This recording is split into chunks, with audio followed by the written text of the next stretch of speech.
प्रातः स्मरामि हृदि संस्मरदात्मतत्त्वम् सच्चित्सुखं परमहंसगतिं तुरीयम् यत्स्वप्नजागरसुषुप्तिमवैत्ति नित्यम् तद्ब्रह्म निष्कलमहं न च भूतसङ्गः सदाशिवसमारम्भां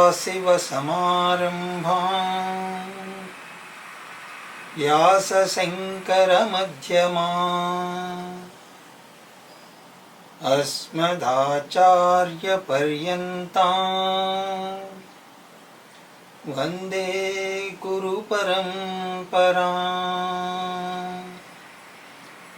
हरिः ओम्। మరవారం వారం కార్యక్రమాన్ని వీక్షిస్తున్న ప్రేక్షకులందరికీ స్వాగతం. తపోభిక్షీణ పాపానాం శాంతానాం వీతరాగిణాం ముముక్షూణామపేక్షోయం ఆత్మబోధో విధీయతే. గడిచిన తరగతిలో ఈ శ్లోకంలో భగవత్పాదుల వారు సాధన చతుష్టయ సంపత్తి గురించి తెలియజేశారు అని మనం చూసాం. సాధన చతుష్టయ సంపత్తి అంటే వివేకము, వైరాగ్యము, సమాధి షట్క సంపత్తి, ముముక్షుత్వం. అయితే అందులో వివేకం గురించి ప్రత్యేకంగా చెప్పనప్పటికీ మిగతా మూడు ఉన్నాయి కాబట్టి దాన్ని కూడా మనం స్వీకరించాలి. అలాగా సాధన చతుష్టయ సంపత్తి ఉన్నవాడికి, అలా ఉన్నవాడిని అధికారి అని అంటారు.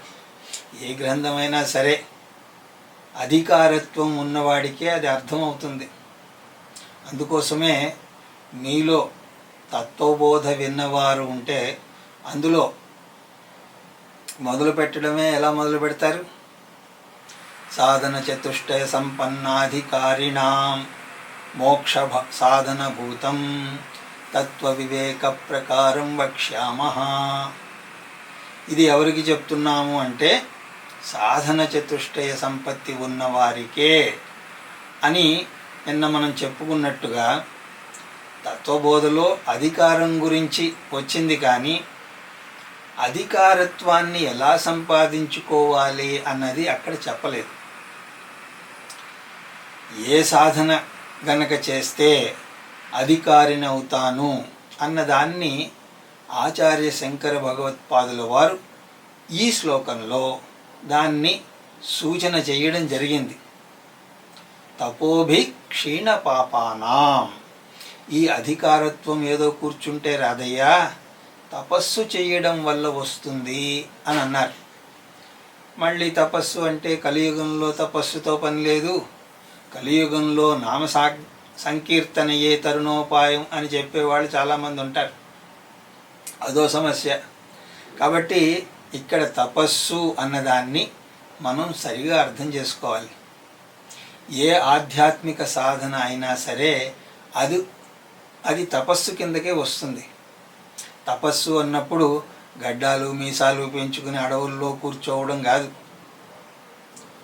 మీరు నామజపం చేసినా తపస్సే, సంకీర్తన చేసినా తపస్సే, భజన చేసినా తపస్సే, ధ్యానం చేసినా తపస్సే, తీర్థయాత్రలు చేసినా కూడా తపస్సే. అయితే అది ఎప్పుడు తపస్సు అవుతుంది, ఎప్పుడు మామూలు జపం అవుతుంది అంటే నేను ఆత్మజ్ఞానం కోసం అధికారిని అవ్వాలి, అందుకోసం ఇది నాకు దోహదపడాలి అని గనక చేస్తే అప్పుడు అది తపస్సు అవుతుంది. ఆ విధంగా చేస్తే వాడు అధికారి ఎలా అవుతాడు అన్నది తెలియజేస్తూ వాడు నేరుగా అధికారత్వాన్ని పొందడు అని అంటున్నారు. వాడికి నేరుగా అధికారత్వం రాదుట. అధికారత్వం రావడానికి అడ్డుగా ఉన్నటువంటి అడ్డంకులను తపస్సు తొలగిస్తుంది. తపోభి క్షీణ పాపానాం అంటే తపస్సు చేత తన పాపములను తొలగించుకున్నవాడు, పాపములను పోగొట్టుకున్నవాడు. అయితే వేదాంత శాస్త్రం ఏమంటుంది అంటే పుణ్యము పాపముల విషయంలో వేదాంతం యొక్క నిర్వచనం వేరుగా ఉంటుంది. ఒక సంపన్నుణ్ణి మనం చూసినప్పుడు ఆయన దగ్గర చాలా డబ్బు ఉన్నది, అది ఏది కావాలంటే అతను అది చెయ్యగలడు, అతను చాలా పుణ్యాత్ముడండి అంటూ ఉంటాం. కానీ ఆ విధంగా పుణ్యాత్మును అనడం కానీ వేదాంతం ఏమంటుంది అంటే, ఎప్పటిదాకా అయితే వాడు వేదాంతం వైపుకి రాడో, అంటే ఆ డబ్బు వ్యామోహంలో పడి వాడికి ముముక్షుత్వం అన్నది రాదో, అప్పటిదాకా ఆ సంపత్తి అంతా కూడా పాపం కిందకే లెక్క కడతారు. సంపత్ రూపేణ పాపం. అలాగే నా తల్లిదండ్రులు నా గురించి అన్నీ చేస్తారు, కానీ నేను ఇలాంటి వేదాంత తరగతులకు వెళతాను అంటే వెళ్ళనివ్వరు. అంటే అది అప్పుడు మిగతా వాటి విషయాల్లో పుణ్యమే, కానీ వేదాంత కోణంలోంచి చూసినప్పుడు మాతృరూపేణ పాపం, పితృరూపేణ పాపం, మిగతా వారెవరైనా సరే వారి రూపేణ పాపం అని అంటారు. ఏదో ఆ విధంగా వాళ్ళు ఈ విచారణ మార్గానికి అడ్డుపడుతున్నారు కాబట్టి వారి రూపంలో అది పాపం కిందకే లెక్క పెడతారు. అంటే ఇక్కడ పుణ్యము అన్నప్పుడు ఏదైతే మిమ్మల్ని మోక్షం వైపుకు తీసుకువెళ్తుందో అది పుణ్యము, ఏదైతే మోక్షం నుంచి దూరంగా మోక్షానికి అడ్డుపడుతోందో అది పాపం కింద లెక్క. ఇక్కడ తపస్సు వల్ల ఏం జరుగుతుంది అంటే వాడికి ఉన్న అవరోధాలు తొలగిపోతాయి. అంటే వాడికి వివేకం రావాల్సి ఉన్నది, కానీ ఆ వివేకం రాకుండా ఏదైతే అడ్డుపడుతోందో ఈ తపస్సు వల్ల అది తొలగిపోతుంది. వాడికి తెలియకుండానే ఒక అనుకూలమైనటువంటి పరిస్థితి ఏర్పడుతుంది. వాడికి తెలియకుండానే అనుకోకుండా వాడికి పుస్తకాలు చేతికి వస్తాయి, అనుకోకుండానే గురువు దొరకడం, ఆ విధంగా వాడి అడ్డంకులన్నీ కూడా ఆ తపస్సు వల్ల తొలగిపోతాయి. తద్వారా ఆ గుణాలను పెంపొందించుకుని వాడు అధికారి అవుతాడు. ఇక్కడ శంకరాచార్యులు వారు సాధన సంపత్తిని కాకుండా ఇంకో విషయాన్ని కూడా తెలియజేస్తున్నారు. అదేమిటి అంటే అనుబంధ చతుష్టయం. ఏ శాస్త్రానికైనా, ఏ పుస్తకానికైనా, ఏ గ్రంథానికైనా అది వేదాంతమే అవనక్కర్లేదు. జ్యోతిష్యమైనా, తర్కశాస్త్రమైనా, ఏ పుస్తకమైనా సరే, ఆఖరికి 6వ తరగతి సాంఘిక శాస్త్రం పుస్తకమైనా సరే దానిపైన కూడా సాంఘిక శాస్త్రము అని రాసి ఉంటుంది. అంటే అది విషయాన్ని సూచిస్తోంది. ఈ పుస్తకం సాంఘిక శాస్త్రాన్ని బోధిస్తుంది కాబట్టి మీరు అందులో లెక్కలు వెతకూడదు. ఆ విధంగా ముందే కొన్ని సూచనలు చేస్తారు. ఎందుకంటే ఆ పుస్తకం అంతా చదివిన తర్వాత అరే నాకు కావాల్సింది ఇది కాదు అని అనకుండా ముందుగా సూచనలన్నీ చేస్తారు. దాన్ని అనుబంధ చతుష్టయము అని అంటాం. ఈ అనుబంధ చతుష్టయంలో కూడా 4 ఉంటాయి. అవి 1 అధికారి, 2 విషయము, 3 ప్రయోజనము, 4 సంబంధం. ఈ 4ంటిని కూడా అనుబంధ చతుష్టయము అని అంటాం. ఈ ఆత్మబోధకు కూడా శంకరాచార్యులు వారు మొదట్లోనే సూచించారు. అధికారి ఎవరు అన్నది ఇక్కడ మనం చెప్పడం చూసాం. అయినా సరే కొంతమందికి డౌట్ రావచ్చు, అదేంటండి ఈ అధికారత్వం లేకపోతే ఈ పుస్తకాన్ని నేను చదవకూడదా అంటే చదవకూడదు అని ఏం కాదు, కానీ ఈ బోధ మీ విషయంలో అంతగా మీ హృదయానికి హత్తుకోకపోతే, అది నీ మనస్సును హత్తుకోకపోతే, బుద్ధి గ్రహించలేదు అంటే అది నీ లోపల ఈ గుణాలు ఏవైతే ఉన్నాయో అవి లేవు అని అర్థం చేసుకోవాలి, అంతేగాని వేరొకటి కాదు. అందుకోసమే 6వ తరగతి సాంఘిక శాస్త్రము అని రాస్తాడు. అంటే 5వ తరగతి పాస్ అయిన వాడే ఇది చదవాలి, అంతేగాని 3వ తరగతో 2వ తరగతో పాస్ అయిన వాడు చదివితే ఆ పుస్తకం ఆ పుస్తకం తప్పు కాదు, వాడికి అర్హత లేదని అది సూచించడం కోసమే 6వ తరగతి సాంఘిక శాస్త్రము అని రాశారు. ఆ విధంగానే ఇక్కడ అధికారి ఈ గుణాలు ఉంటే వాడికి సులువుగా అర్థమవుతుంది అని చెప్పడం. అలాగా అధికారి. ఆ తర్వాత విషయం. ఇందులో విషయం ఏమిటి అన్నప్పుడు సాంఘిక శాస్త్రంలో విషయం ఏమిటి అంటే సాంఘిక శాస్త్రమే. అలాగే ఇక్కడ ఆత్మబోధ అన్నప్పుడు విషయం ఏమిటి? ఆత్మే. కాబట్టి ఈ పుస్తకం విషయంలో సూచికను కూడా చూడకుండా ఇది ఆత్మకు సంబంధించిన పుస్తకము, అనాత్మకు సంబంధించింది కాదు. ఇది జ్యోతిష్యం కాదు, తర్కం కాదు, మీమాంస కాదు, ఏదీ కాదు, కేవలం ఆత్మకు సంబంధించినది. కాబట్టి విషయం ఆత్మ. 3వది ప్రయోజనం. అంతా చదివిన తర్వాత ప్రయోజనం ఏమిటో తెలుసుకునే కంటే ముందుగానే తెలిస్తే మనకు సమయం ఆదా అవుతుంది కదా. ఇక్కడ ప్రయోజనం అన్నప్పుడు 2 ప్రయోజనాలు ఉన్నాయి. శంకరుల వారు 2 ప్రయోజనాలు చెప్పలేదు, కానీ మనం ఆ విధంగా రెండింటిగా అర్థం చేసుకోవాలి. అంటే ఆత్మబోధ వల్ల వెనువెంటనే కలిగేటువంటి ప్రయోజనం, ఆత్మకు సంబంధించిన వృత్తి జ్ఞానం కలుగుతుంది. అది వెనువెంటనే వచ్చేటువంటి ప్రయోజనం. ఆత్మబోధ చదివిన తర్వాత చివరికి వచ్చేటువంటి ప్రయోజనం మోక్షం. ఆత్మబోధ మాత్రం నాకెందుకు అంటే నేను మోక్షాన్ని కోరుకుంటున్నాను కాబట్టి.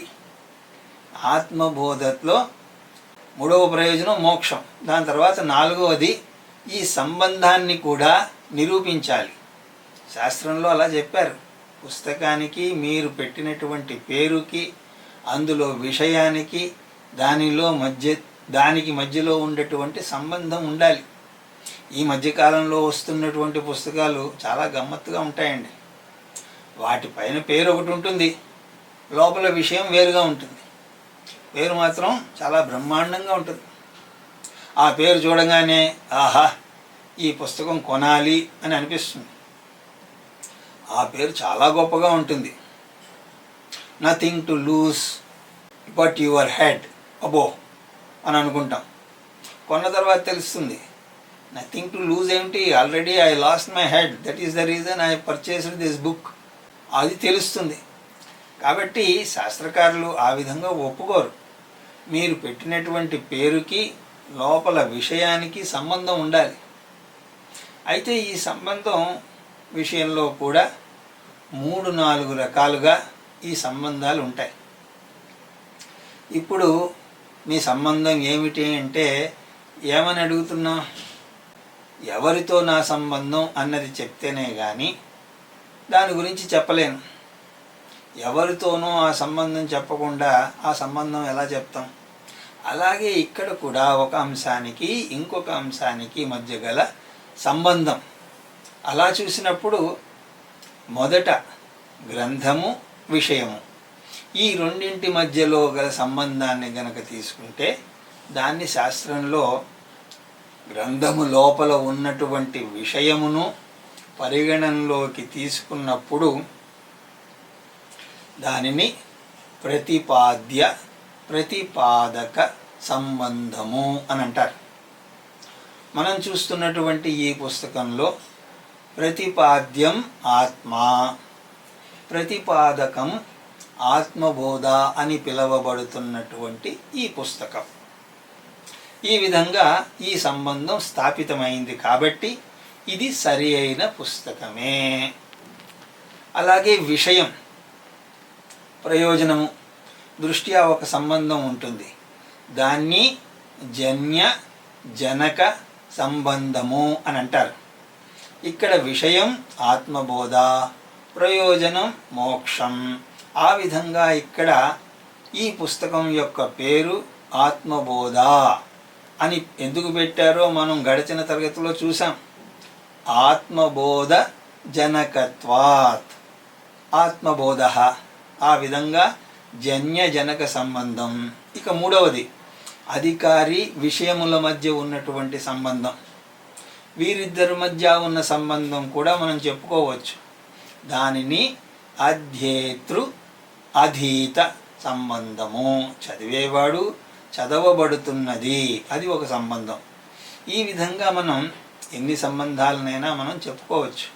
కానీ ప్రముఖతః శాస్త్రం ప్రతిపాద్య ప్రతిపాదక సంబంధాన్ని తీసుకుంటుంది. ఇప్పుడు నేను ఒక పుస్తకాన్ని రాసి పెద్దలకి ఇచ్చాను అనుకోండి, వాళ్ళు చూసేదేమిటి? ముఖ్యంగా ఆ పుస్తకం పేరుకి అందులో ఉన్నటువంటి విషయానికి ఏదైనా సంబంధం ఉన్నదా అని చూస్తారు. నిజానికి ఆ పుస్తకం ఆ విషయాన్ని ప్రతిపాదిస్తోందా లేదా, లేకపోతే ఏదో నామకే వాస్తే అన్నట్టుగా పేరు పెట్టారా అన్నది చూస్తారు. ఆ విధంగా ఇక్కడ ప్రతిపాదక ప్రతిపాద్య సంబంధం కూడా సరిపోయింది. ఈ నాలుగింటిని కూడా ఈ శ్లోకంలో మనం దర్శించవచ్చు. ఇలా చెప్పిన తర్వాత ఆచార్యులు ఏమంటారు అంటే, ఈ గుణాలు ఉన్నటువంటి ముముక్షోయం, ముముక్షూణాం అపేక్షోయం, ముముక్షు అయిన వాడి కొరకు మనం భగవద్గీతలో కూడా 4 భక్తుల గురించి చెప్పుకున్నాం. ఆర్తి, అర్ధార్థి, జిజ్ఞాసు, జ్ఞాని. ఇందులో నువ్వు గనక ఆర్తి అర్ధార్థి స్థాయిలో గనక ఉంటే నీకు సంబంధించినది ఈ పుస్తకం కాదు, అనవసరంగా దీన్ని చదివి బుర్రపాడు చేసుకోకు అని చెప్పడం. నువ్వు కనుక జిజ్ఞాసివి అయితేనే అది నీకు ఉపయోగపడుతుంది. ముముక్షుత్వం ఉంటేనే అది నీకు ఉపయోగపడుతుంది.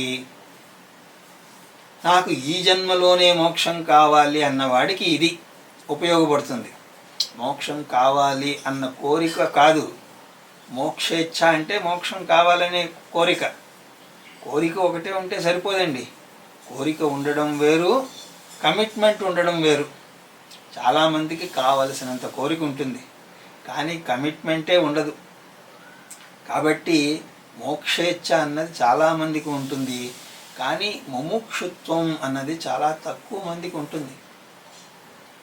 ఆ విధంగా కమిట్మెంట్తో ఉన్నవాడికి అపేక్షోయం, అలాంటి వాడు చదివి వివేకాన్ని పొందేందుకు గాను ఈ గ్రంథము మయా విధీయతే. మయాని ఇక్కడ చెప్పలేదు, కానీ మనం పెట్టుకోవాలి. నా చేత ఇవ్వబడింది అంటే నా చేత రాయబడుతోంది. ఇది మొదటి శ్లోకం. ఇప్పుడు మనం 2వ శ్లోకాన్ని చూద్దాం. బోధోన్య సాధనేభ్యో హి సాక్షాన్మోక్షైక సాధనం పాకస్య వహ్నివత్ జ్ఞానం వినా మోక్షో న సిద్ధ్యతే. ఇంతకుముందు చెప్పినటువంటి శ్లోకంలో ఆచార్యులు ముముక్షువు కొరకు అంటే మోక్షం పొందాలి అనేవాడి కోసం ఆత్మబోధను నేను చెబుతున్నాను అని అన్నారు. అక్కడ మనం అర్థం చేసుకోవాల్సింది ఏమిటి అంటే, ఆత్మబోధ అనేటువంటి పుస్తకం మోక్షాన్ని ఇవ్వగలుగుతుంది. ఆకలి అవుతున్న వాడికి నేను ఈ లడ్డు ఇస్తున్నాను అంటే అర్థం ఏమిటి? ఈ లడ్డు తినడం వల్ల వాడికి ఆకలి పోతుంది. అలాగా ముముక్షు అయిన వాడి గురించి నేను ఆత్మబోధన చెప్తున్నాను అంటే అర్థం, ఆత్మబోధ అన్నది వాడికి మోక్షాన్ని కలుగజేస్తుంది అని చెప్పకనే చెప్పడం. అలా చెప్పిన తర్వాత మనకు సహజంగానే ఒక అనుమానం రావచ్చు. అయ్యా, ఈ జ్ఞానం ఏదైతే ఉన్నదో ఇది మోక్షం కొరకు అనేక రకాల మార్గంలో ఇది ఒకటా, లేక కేవలం ఇదొక్కటే మార్గమా? ఇప్పుడు ఆకలి తీరడానికి నేను లడ్డు ఇస్తాను అని అన్నాను, ఇంకెవడో వచ్చి లడ్డు ఎందుకు, నేను దద్దోజనం పెడతాను, లేకపోతే పులిహార పెడతాను, అంటూ ఆ విధంగా ఆకలి తీరడానికి వేరే మార్గాలు ఉన్నట్టు మోక్షానికి జ్ఞానం కాకుండా వేరే మార్గం ఏదైనా ఉన్నదా అన్న అనుమానం మనకు వస్తుంది కదా. ఆ అనుమానాన్ని తీర్చడానికి ఇక్కడ ఆచార్యులు వారు స్పష్టతని ఇస్తున్నారు. ఇక్కడ ఆచార్యులు వారు ఆత్మబోధ మాత్రమే మోక్షాన్ని ఇస్తుంది అని ఈ శ్లోకంలో సిద్ధపరుస్తారు. అయితే గడచిన 2 తరగతుల్లోనూ ఈ విషయాలన్నీ కూడా మీకు మొదటి 5 శ్లోకాల సారాంశం అంటూ చెప్పాను. కానీ శంకరాచార్యుల వారు మాత్రం విషయాన్ని ఒక్కొక్క శ్లోకంలో ఒక్కొక్క విషయాన్ని విశుద్ధపరుస్తారు. ఈ శ్లోకంలో శంకరాచార్యుల వారు నాణ్యపంథాయ విద్యతే, ఇంకొక మార్గం లేదు కాబట్టి ఓ శిష్యులారా మోక్షానికి ఇంకో మార్గాన్ని చెప్తున్నాను అని అనుకోకండి, ఇది ఒక్కటే మార్గము, వేరే మార్గం ఏమీ లేదు అంటూ చెప్తారు. అలా అన్నప్పుడు మనకి అనుమానం సంశయం రావడం సహజం. అదేమిటండి శంకరాచార్యుల వారు ఇది ఒక్కటే మార్గం అని అంటే, మరి ఇంతమంది ఋషులు ఇంత శాస్త్రం చెప్తూ ఉంటే వాళ్ళు ఏమైనా పిచ్చివాళ్ళ? అవన్నీ చెప్పడానికి శాస్త్రంలో ఎన్నో సాధనలు చెప్పారు. ఆఖరికి భోజనం చేయడం కూడా ఒక సాధన అన్నట్టుగా చెప్పారు కదా. మరి అవన్నీ మోక్షానికి పనికి రాకపోతే అవన్నీ ఎందుకు చెప్పారు అనేటువంటి సహజమైన సందేహం మనకి, ముఖ్యంగా మన పిల్లలకి కలుగుతుంది. ఆత్మబోధ ఆత్మజ్ఞానమే మార్గమైతే మరి ఈ భజన కీర్తన ఇవన్నీ సాధనలు ఎందుకు చేయాలి? ఆత్మబోధ అన్న పుస్తకం చదివి మూసేయచ్చు కదా. అంటే దాన్ని ఇక్కడ మనం కొంచెం అర్థం చేసుకోవాలి. ఇక్కడ విచారణ అన్న సాధనను పక్కకు పెట్టి ఎన్ని సాధనలు ఉన్నా, అవి పూజ అనండి, జపం అనండి, ధ్యానం అనండి, కర్మయోగం అనండి, అన్నీ కూడా మోక్షానికి సాధనలే. అయితే అవి డైరెక్ట్గా నేరుగా మోక్షాన్ని ఇచ్చేటువంటి సాధనలు కావు. వాటిని పరంపరా సాధనలు అని అంటారు. అవి నేరుగా మోక్షాన్ని ఇచ్చేటువంటి సాధనలు కావు. మరి సాక్షాత్ సాధనం ఏమిటి అంటే జ్ఞానం ఒక్కటే సాక్షాత్ సాధనం. దాన్నే ఇక్కడ భగవత్పాదుల వారు విశదీకరిస్తున్నారు. వారు చెప్పడం ఏమిటి అంటే మిగతా సాధనలన్నీ కూడా జ్ఞానయోగ్యత రావడం కోసం అవన్నీ చేయాలి. అవన్నీ చేసినా సరే ఈ జ్ఞాన సాధన లేకపోతే, విచారణ అన్న సాధన కనుక లేకపోతే అవేమీ చేయలేవు. నీకు మోక్షాన్ని అవి ఇవ్వలేవు. అవన్నీ కూడా పుణ్యాన్ని ఇవ్వచ్చు కానీ వాటి వల్ల మోక్షం రాదు. కాబట్టి బోధ ఏవ సాక్షాత్ సాధనం. మిగతా వాటినన్నింటినీ కూడా మేము పరంపరా సాధనలుగా అంగీకరిస్తున్నాం. మేము శాస్త్రాన్ని తీసి పారేయడం లేదు. మహాత్ములు చెప్పినవన్నీ కూడా సాధనలన్నీ చెయ్యవలసినవే. అవి సాక్షాత్ సాధనాలు కావు. అవి మోక్షానికి సాక్షాత్ సాధనాలు కావు. అర్థమవుతోందండి? ఇప్పుడు మీరు భోజనానికి ముందు చేతులు కడుక్కోవాలి, కాళ్ళు కడుక్కోవాలి, పద్ధతిగా మఠం వేసుకుని కూర్చోవాలి, ఇవన్నీ కూడా చెయ్యాలి. కానీ ఇవి మీ ఆకలిని తీర్చవు. కానీ మీ ఆకలిని తీరుస్తున్నది మాత్రం అన్నమే. అయినా మీరు చేతులు కడుక్కోవాలి, కాళ్ళు కడుక్కోవాలి. ఎందుకంటే ఆ తినే అన్నం పరిశుభ్రంగా పవిత్రంగా నా లోపలికి వెళ్ళాలి. అందుకోసమే ఇవన్నీ కావాలి. మనసు కూడా ప్రశాంతంగా ఉండాలి. ఇవన్నీ కూడా పరంపరా సాధనలు. దేనికి? ఆకలి తీరడానికి. కానీ సాక్షాత్ సాధనం అన్నమే. ఇప్పుడు ఒకడు చేతులు కడుక్కున్నాడు. ఎలా కడుక్కుంటున్నాడు? కాశీ నుంచి తీసుకొచ్చినటువంటి గంగాజలంతో చేతులు కడుక్కున్నాడు. అలా శుభ్రంగా కూర్చున్నాడు. కానీ అన్నం తినలేదు. అప్పుడు వాడి పరిస్థితి ఏమిటి? వాడి ఆకలి తీరుతుందా? కాబట్టి ఆకలి తీరడానికి సాక్షాత్ సాధనం భోజనం. ఆ విధంగానే ఇక్కడ బోధ ఏవ అంటే ఆత్మబోధ ఏవ, ఆత్మబోధ మాత్రమే సాక్షాత్ సాధనం అని చెప్పడం. కాబట్టి ఎక్కడైతే జ్ఞానం ఉన్నదో, ఆత్మబోధ ఉన్నదో అక్కడ మోక్షం ఉంటుంది. ఎక్కడెక్కడైతే జపం ఉన్నదో, పూజ ఉన్నదో అక్కడ చిత్తశుద్ధి వర్తతే, అక్కడ చిత్తశుద్ధి ఉంటుంది. భజన, కీర్తన, ధ్యానం, కర్మయోగం ఇవన్నీ ఉన్న చోట చిత్తశుద్ధి ఉంటుంది. ఇవన్నీ ఉంటాయి, కానీ అక్కడ మోక్షం మాత్రం ఉండదు. ఎందుకంటే అవి పరంపరా సాధనలు. ఆత్మబోధ ఒక్కటే సాక్షాత్ సాధనం. అలా అన్నప్పుడు అయ్యా మరి ఇవి ఏ విషయాలతో పోల్చినప్పుడు సాక్షాత్ సాధనం అంటే అక్కడ ఏం చెప్తున్నారు అంటే అన్య సాధనేభ్య, అన్య సాధనలు ఏవి అయినా సరే విచారణ అన్నది వదిలేసి ఈ ప్రపంచంలో ఎన్ని సాధనలు ఉన్నా, ఉదాహరణకి 1000 సాధనలు ఉన్నాయి అని అనుకుందాం. ఆ సాధనలన్నింటిలోనూ కూడా విచారణ ఒకటి అని అనుకోండి. శ్రవణ మనన నిధిధ్యాస రూపంలో ఉన్నటువంటి వేదాంత విచారణ ఒక సాధనంగా ఉంటే దాన్ని తీసేసి మిగతా 999 సాధనాలు ఎన్ని ఉన్నా సరే అవన్నీ కూడా పరంపరయా సాధనలు. అవన్నీ చేసి ఈ ఒక్కదాన్ని మీరు చేయకపోతే మీకు మోక్షం రాదు. తరచుగా నేను ఒక ఉదాహరణ చెప్తూ ఉంటాను. ఒక తండ్రి గారు ఒక గొప్ప పెళ్లి చేశారు వాళ్ళ పిల్లకి. దాన్ని ఎందుకు రీసెంట్గా జరిగిన వివాహం గురించి చెప్తాను. ఎవరిది? అంబానీ గారి కొడుకు. ఎంత ఘనంగా జరిగిందండి ఒకసారి ఊహించండి. అవన్నీ చేసిన తర్వాత అంతమందిని పిలిచి ఇప్పుడు ఆ వివాహంలో తాళి కట్టడం అన్నది మర్చిపోయారనుకోండి. ఆ తంతు ఒక్కటే జరగలేదు. అప్పుడు అది వివాహం అని అనిపించుకుంటుందా? దాన్ని పెళ్ళి అని అనగలమా?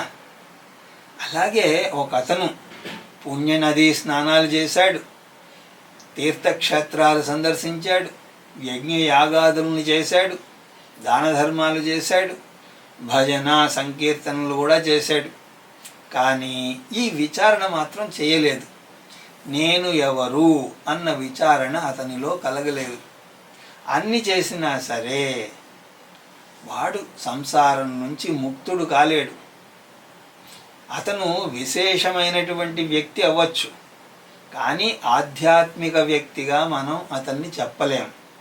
He can be A special being but not the spiritual being. విశేషమైనటువంటి వ్యక్తికి ఆధ్యాత్మికమైనటువంటి వ్యక్తికి చాలా తేడా ఉన్నది. విశేషమైనటువంటి వ్యక్తి అంటే ఎవరు?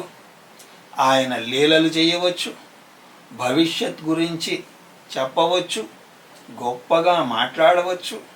అంత మాత్రం చేత అతను ఆధ్యాత్మిక వ్యక్తి అని చెప్పడానికి లేదు. అయితే ఆధ్యాత్మిక వ్యక్తి అని అన్నప్పుడు ఇలాంటి గుణాలు ఉండాల్సిన అవసరం లేదు. ఆయన ఏదో సూపర్ మ్యాన్లా ఉండాల్సిన అవసరం లేదు. సామాన్య మానవుడుగానే ఉండొచ్చు. కానీ దురదృష్టవశాత్తు మనలో దుఃఖం ఏదైతే ఉందో, మౌలిక సమస్య, నేను అశాశ్వతుడను, నేను మరణశీలుడిని, నేను దుఃఖస్వరూపిణి అన్న భావన ఏదైతే ఉందో అది ఆధ్యాత్మికంగా పోవాల్సిందే. కానీ విశేషంగా మీరు ఎంత తయారైనా కూడా అది మాత్రం పోదు. అందుకోసమే ఒక అతను అనాత్మశ్రీ విగహరణ స్తోత్రం అని దాంట్లో 15-16 శ్లోకాలు ఉంటాయి. అందులో ఒక శ్లోకం చూడండి. ధాతుర్లోకా సాధితో వా తతః కిం. సాక్షాత్తు బ్రహ్మలోకాన్ని మీరు సాధించారు. తతః కిం అంటే ఏమిటి? అయితే ఏమిటి? బ్రహ్మలోకాన్ని సాధించినా కూడా ఆ మహానుభావుడు ఏమంటున్నాడు అయ్యా? ఏమంటున్నాడు అంటే అయితే ఏంటయ్యా అని అంటున్నాడు. విష్ణులోక వీక్షితో వా తతః కిం. అలా వెళ్తూ వెళ్తూ వైకుంఠంలోకి తొంగి చూశారు. తతః కిం అయితే ఏమిటి? వైకుంఠం చూడడం అంటే సామాన్యమైనటువంటి విషయమా? అయినా కూడా అయితే ఏంటయ్యా అని అంటున్నాడు. అలాగే శంభులోక శాసితో వా తతకిం, శివలోకానికి వెళ్ళి ఎక్కడైతే పరమేశ్వరుడి యొక్క ఆజ్ఞ మాత్రమే చెల్లుతుందో అక్కడ ఆ లోకాన్ని కూడా శాసించి వచ్చాను. అక్కడ పరమేశ్వరుడి ఆజ్ఞ చెల్లలేదు, ఇతని ఆజ్ఞ చెల్లుతోంది. అయితే ఏంటయ్యా, సో వాట్ అంటున్నాడు. ఏన స్వాత్మానైవ సాక్షాత్కృతో భూత్, ఎవడి చేత వాడికి ఆత్మ సాక్షాత్కారం అన్నది అవలేదో ఇవన్నీ చేసినా మాత్రం ప్రయోజనం ఏమిటి? అక్కడికి వెళ్ళినా సరే వీడి యొక్క దుఃఖం పోదు. అందుకోసమే నేను చెప్తూ ఉంటాను, మీరు వైకుంఠం వెళ్ళినా సరే కైలాసం వెళ్ళినా సరే మీరుగా ఉన్నంతకాలం, ఆ పరిచ్ఛిన్న నేనుగా ఉన్నంతకాలం నీ దుఃఖం పోదు. కాబట్టి ఇక్కడ చెప్తున్నది జ్ఞానమే సాక్షాత్ సాధనము, ఇది బోధ. దాని తర్వాత ఉదాహరణ చెప్తున్నారు స్వామి. దీన్ని ఎలా అర్థం చేసుకోవాలి అంటే, పాకస్య వహ్నివత్. ఉదాహరణ ఏమిటి? ఏదైనా వంట చెయ్యాలి అంటే, వండుకోవాలంటే దానికి అగ్నిలాగా. ఏదైనా వంట చేయాలంటే దానికి పాత్ర కావాలి, నీళ్లు కావాలి, పదార్థం కావాలి, ఇవన్నీ కావాలి. కానీ ఇవన్నీ పరంపరా సాధన. ఇవి ఉన్నంత మాత్రాన అన్నం ఉడకదు. దానికి అది ఉడకాలి అంటే అగ్ని కావాలి. అన్నీ చేసి కింద మంట పెట్టకపోతే వంట అవ్వదు. ఎలాగైతే వంటకి ఇవన్నీ కావాలో, అక్కర్లేదని కాదు, కానీ ముఖ్యంగా చూసుకోవలసింది ఆ స్టవ్ వెలిగించామా లేదా, ఆ కింద సరిగా సెగ తగులుతోందా లేదా, అది ఎలా చూసుకోవాలో అలాగే మీరు ఎంత జపము ధ్యానము చేసినా ప్రతి క్షణం ఇది నాకు జ్ఞాన యోగ్యతను ఇస్తోందా లేదా. ఏదో జపం చేస్తున్నాను యాంత్రికంగా, అలా చాలామంది చేస్తారు. ఈ హరే కృష్ణ వాళ్ళు లాగా ఎందుకు చేస్తున్నామో తెలియదు. ఎందుకు చేస్తున్నామంటే గురువుగారు చెప్పారు, ఒక మాల సంచిలో వేసుకుని అది కూడా కూర్చుని చేస్తే నెమ్మదిగా చేస్తామేమో అని ఇక్కడి నుంచి అక్కడికి, అక్కడి నుంచి ఇక్కడికి పరిగెత్తుకుంటూ 16 మాలలు చేస్తున్నారు. దానివల్ల నాకు ఆత్మజ్ఞాన యోగ్యత వచ్చిందా? అలాగే సత్యనారాయణ వ్రతం చేస్తున్నారు. ఆ వ్రతం వల్ల నాకు సత్యం పట్ల ఏమైనా ప్రీతి కలిగిందా, లేకపోతే ఆ అర్చకుడికి ఎంత ఇవ్వాలి అన్న గొడవే నడుస్తోందా? అలాగా మనం ప్రతి అంశాన్ని కూడా పరిశీలన చేయాలి. అన్నీ చేసిన తర్వాత దానికి ఎంత సెగ తగలాలి, స్విమ్లో పెట్టాలా, హైలో పెట్టాలా అన్నది ఎలా చూస్తామో ఆ విధంగా నేను చేసినటువంటి ప్రతి సాధన నాకు మనశ్శాంతిని ఇస్తోందా, నన్ను అది జ్ఞానం వైపుకి నడిపిస్తోందా, ఇది నాలో వికాసాన్ని కలిగిస్తోందా అన్నది చూడాలి. వంటకి నిప్పు ఎలాగో ముఖ్యమో జ్ఞానమే మోక్షానికి సాక్షాత్ సాధన. ఆ ఉదాహరణ ఎందుకు చెప్పారు అంటే, రోజుకి 2-3 పూటలా తింటూ ఉంటాం కదా, కాబట్టి భోజనానికి సంబంధించిన ఉదాహరణ అయితే మనకి బాగా గుర్తుంటుంది అని ఈ ఉదాహరణ చెప్పడం జరిగింది.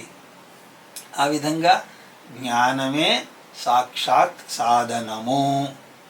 ఈ సిద్ధాంతం అందరి తలలోనూ ముఖ్యంగా ఉండాలి. దీని గురించి మళ్ళీ మళ్ళీ విచారణ చేస్తాం. కానీ ఇది మీరు గుర్తుపెట్టుకోవాల్సింది, జ్ఞానం వినా మోక్షం న సిద్ధ్యతే. 2వ పంక్తిలో అదే చెప్పారు. ఎలాగైతే అగ్ని వినా పాకం న సిద్ధ్యతే, జ్ఞానం వినా మోక్షం న సిద్ధ్యతే.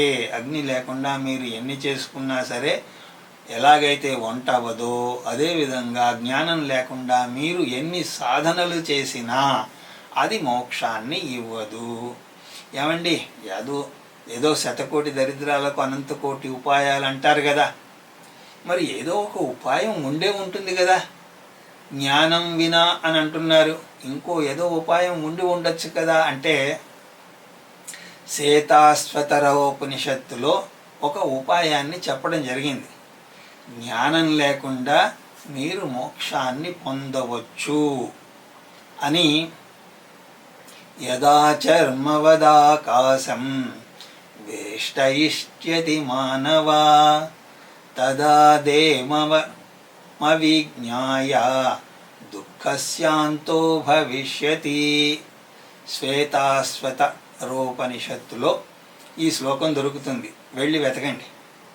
ఒకవేళ మీరు గనక చాపను చుట్టినట్టు, చర్మం అంటే కూర్చోడానికి వేసుకునేటువంటి చర్మం, దాన్ని గనక చుట్టి ఆకాశాన్ని చుట్టినట్టయితే మీకు మోక్షం ఏ జ్ఞానం లేకపోయినా సరే అది వస్తుంది. అంటే ఉపనిషత్తు ఏమంటోంది? జ్ఞానం లేకుండా మోక్షం సంభవించదు అని చెప్తోంది. అంతేగాని అలా ఆకాశాన్ని చూడితే మోక్షం వస్తుంది కదా అని ఆ ప్రయత్నంలో ఉంటాను అని అనకండి. అంటే ఇక్కడ చెప్పడం ఏమిటి? జ్ఞానం లేకుండా మోక్షం అన్నది అసంభవము. అయితే మీరు అడగచ్చు, ఈ కర్మ ఇవన్నీ కూడా మోక్షాన్ని ఎందుకు ఇవ్వడం లేదు అన్నదానికి తర్వాత శ్లోకంలో దానికి సమాధానం చెప్తున్నారు. దాన్ని మనం తర్వాత తరగతిలో గ్రహించదముగాక అని తెలియజేసుకుంటూ, నా మాటలను ఎంతో శ్రద్ధగా వింటున్న మీ అందరికీ శిరస్సు వంచి నమస్కరిస్తూ, హరి ఓం తత్సత్. సర్వేషాం స్వస్తిర్భవతు, సర్వేషాం శాంతిర్భవతు, సర్వేషాం పూర్ణం భవతు, సర్వేషాం మంగళం భవతు, సర్వే భవంతు సుఖినః, సర్వే సంతు నిరామయా, సర్వే భద్రాణి పశ్యంతు, మా కశ్చిత్ దుఃఖమాప్నుయాత్. అసతో మా సద్గమయ, తమసో మా జ్యోతిర్గమయ, మృత్యోర్మా అమృతంగమయ. ఓం శాంతి శాంతి శాంతి.